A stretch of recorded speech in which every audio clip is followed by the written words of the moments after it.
Right form ভার্বে আমাদের ভার্বকে সঠিক ফর্মে লেখার জন্য নিয়মগুলো আমাদেরকে মনে রাখতে হবে।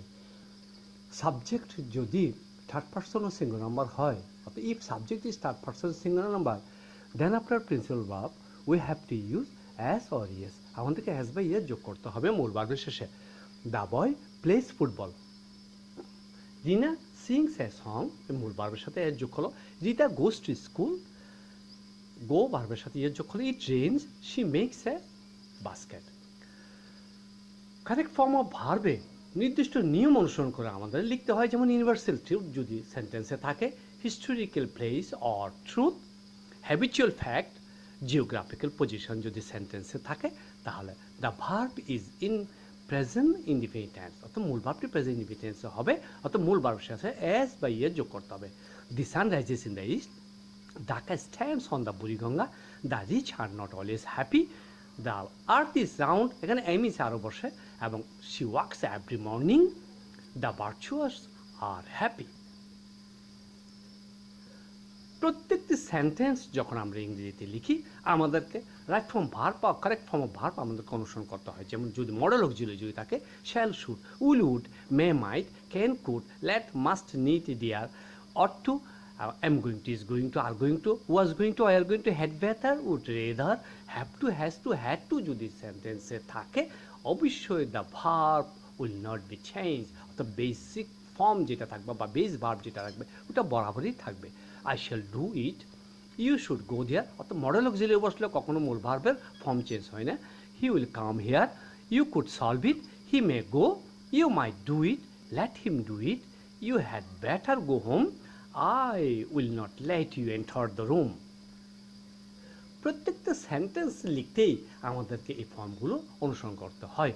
যেমন যদি ভার্বে নাও, যদি সেন্টেন্সে যদি now, at the moment, today, now a day, at present যদি থাকে, তাহলে অবশ্যই সেন্টেন্সটি প্রেজেন্ট কন্টিনিউয়াস টেন্সকে অনুসরণ করে, অর্থাৎ সাবজেক্টের পরে এমিসার বসবে, and then after principal verb we have to use ING. Example, you are doing the work now, তাহলে নাও এর ভার্ব এ থাকলেই আমাদেরকে প্রেজেন্ট কন্টিনিউয়াস টেন্স অনুসরণ করতে হয়। Shima is singing now, they are watching TV at the moment, it is raining today, he is doing the work now a day. ইংরেজির প্রত্যেকটা সেন্টেন্সে আমাদের কারেক্ট ফর্ম অফ ভার্ব অনুসরণ করতে হয়। যেমন যদি সেন্টেন্সে যদি বি থাকে, অর্থাৎ বি ভার্ব যদি থাকে, যেমন যেমন এবং বি ভার্ব যদি না থাকে, তাহলে কিন্তু নেগেটিভ ও ইন্টারোগেটিভ সেন্টেন্স করতে হয়। যেমন বি ভার্ব টেন্স ও সাবজেক্ট অনুসারে আমাদেরকে ডু, ডাজ প্রেজেন্ট ইনডিফিনিট টেন্সে এবং ডিড পাস্ট ইনডিফিনিট টেন্সের অক্সিলারি বসাতে হয়। যেমন the boy does not sing a song, you do not play cricket, did she draw a picture, do you like it, or do you like the pen, or does he not make a basket।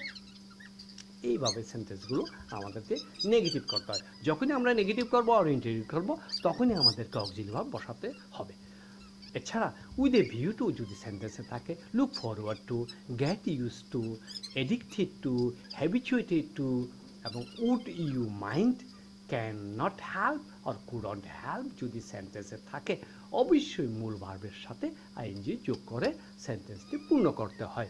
যেমন she is habituated to making cakes, and I look forward to finding your advice, you can not help listening to him, she is addicted to doing, he is addicted to doing or taking drugs, they went to market with a view to buying a shirt।